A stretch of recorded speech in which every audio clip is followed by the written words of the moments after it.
بميه ودقيق هتعملوا معايا احلى قرص يا حلوين بطريقه سهله وبسيطه، ومكوناتها متوفره في كل بيت باذن الله. طريقه اسهل من البساطه وطعمها خطير، هتعجبكم باذن الله. وما شاء الله اللهم بارك، من كيلو دقيق عملت كل الكميه اللي انتوا شفتوها معايا دي، موفره وريحتها في البيت خطيره. وفرحي كده اولادك. هاتي كيلو دقيق وتعالوا نبدا الطريقه مع بعض. هنسمي بالله ونصلي على الرسول عليه افضل الصلاه والسلام. هقول لك كل الخطوات اللي تخليكي تعملي احلى قرص معايا ناجحه مليون في الميه، حتى لو اول مره هتعمليها. تابعي الفيديو. هنبدا بقى نسمي بالله. انا هنا معايا كيلو دقيق متعدد الاستخدامات، اكيد طبعا منخول. هنزل عليه بمعلقه صغيره من البيكنج باودر، بنفس المعلقه خميره فوريه. اللهم صل وسلم على سيدنا محمد. بنفس المعلقه برضو هستخدم بيها ربع معلقه ملح صغيره خالص. خلي بالك عشان ما تزوديش الملح، زي ما احنا عارفين بنستخدمه في المعجنات، دي سنه عن الرسول عليه افضل الصلاه والسلام، وبيظهر معاكي طعم السكر في المعجنات. نزلت بمعلقه كاستر، لو متوفر عندك هيديكي نعومه للقرص وهيديك اللون التحفه اللي شفتوه معايا. مش متوفره عندك عادي تقدري تستغني عنه، مفيش اي مشاكل، هتاخدي برضو نتيجه هتعجبكم. معايا هنا كوبايه السكر دي 200 جرام، يفضل يكون سكر لونه ابيض علشان ما يغمقش معاك القرص. نزلت بيه في نص رتل من الميه. طبعا هنزل بالفانيليا وهدوبهم. السكر هنا كان في المعقول، ما كانتش مسكره قوي زياده عن اللزوم. فالكوبايه دي متوفره في كل بيت، المقدار بتاعها 200 جرام. هدوب السكر في الميه.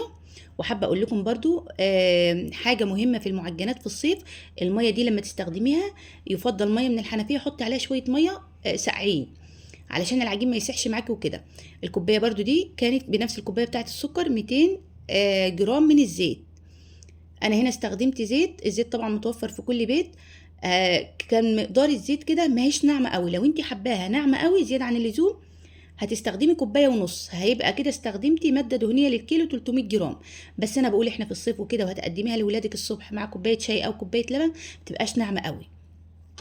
هنزل بقى بالسوائل. لو اول مره تعجني ما تنزليش بالسوائل مره واحده، هتضطري معاكي العجينه وتضطري تجيبي دقيق وموال بقى. لا، انت انزلي واحده واحده بالسوائل، وكل نوع دقيق يختلف عن النوع التاني. فانت بايديكي تظبطي العجينه بتاعتك. هتخدميها صدقيني لمده 5 دقايق، اتبقت معاكي كميه الميه دي. خلي بالي، والعجين في الصيف بيبقى بنخليه يابس شويه، علشان لو خلتيه طري هيسيح معاكي وانت بتفرديه. طبعا بغطيه بكيس علشان وشه ما ينشفش. بحاول اقول لكم كل المعلومات علشان تعملوا احلى قرص. وبعد كده هغطيها اسيبها زي نص ساعه يكون خمر معايا. 3 معالق سكر سنترافيش اللي هو السكر الخشن. 5 معالق سمسم. مش متوفر عندك السمسم تقدري عادي تعمليه بالسكر اللي هو السنترافيش ده، علشان يديكي لمعه حلوه كده للقرص. ليه مش سكر ناعم تاني زي اللي انا استخدمته؟ علشان هيسيح معاكي. ده بيتن محتفظ زي ما هو حبيبات. باقي الميه اللي كانت معايا للعجين نزلت فيها بمعلقتين زيت وهستخدمها معاكم دلوقتي. ما شاء الله اللهم بارك، نص ساعه زي ما قلت لكم العجينه كانت اختمرت معايا. تختلف الصيف عن الشتاء. في الشتاء ممكن تاخد لها ساعه او ساعه ونص، لكن في الصيف لا، بتختمر على طول. هكورها كده قد اليوسفي بس الحجم الصغير. نزلت بيها بالميه والزيت ليه؟ علشان تاخد اكبر كميه ممكنه من السمسم والسكر. ابدأي افرديها. لو لاحظتم بفردها مش بصوابعي، ببطن ايديا كده، علشان خاطر صوابعك ما تبصمش وتعلم فيها يعني. ابدأي طبعا رصيها على صواني ألمونيوم. يفضل أفضل حاجة في المخبوزات الصواني الألمونيوم، ليه؟ بتوزع الحرارة بالتساوي. هخلص كل الكمية ما شاء الله اللهم بارك. على ما بخلصهم يدوبك كده بياخدوا معايا 10 دقايق. هتكون جاهزه معاكي احلى قرص باذن الله. هقولك التسويه برضو المظبوطه للقرص، وهوريكم السمك قد ايه. يعني مش بخليها سميكه قوي، لو خليتيها سميكه قوي هتاخد وقت كتير في التسويه وهتبقى مكتومه معاكي، لان هي ما فيهاش لبن رايب وكده. فخلي بالك برضو، خلي سمكها اللي انتوا شايفينه معايا. والحجم ده كده وسط علشان تعمل معاكي لا هي صغيره ولا هي كبيره. هتعمل معاكي الكميه اللي شفتوها معايا قصدي في بدايه الفيديو. وخلي مسافات ما بين كل واحده والتانيه علشان لما هنسيبها تريح دلوقتي كده زي ما انتوا شايفين معايا.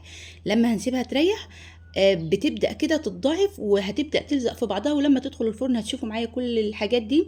بحاول اقول لكم قدر الامكان كل المعلومات اللي عندي علشان تطلعي باحلى قرص باذن الله هتعجبكم.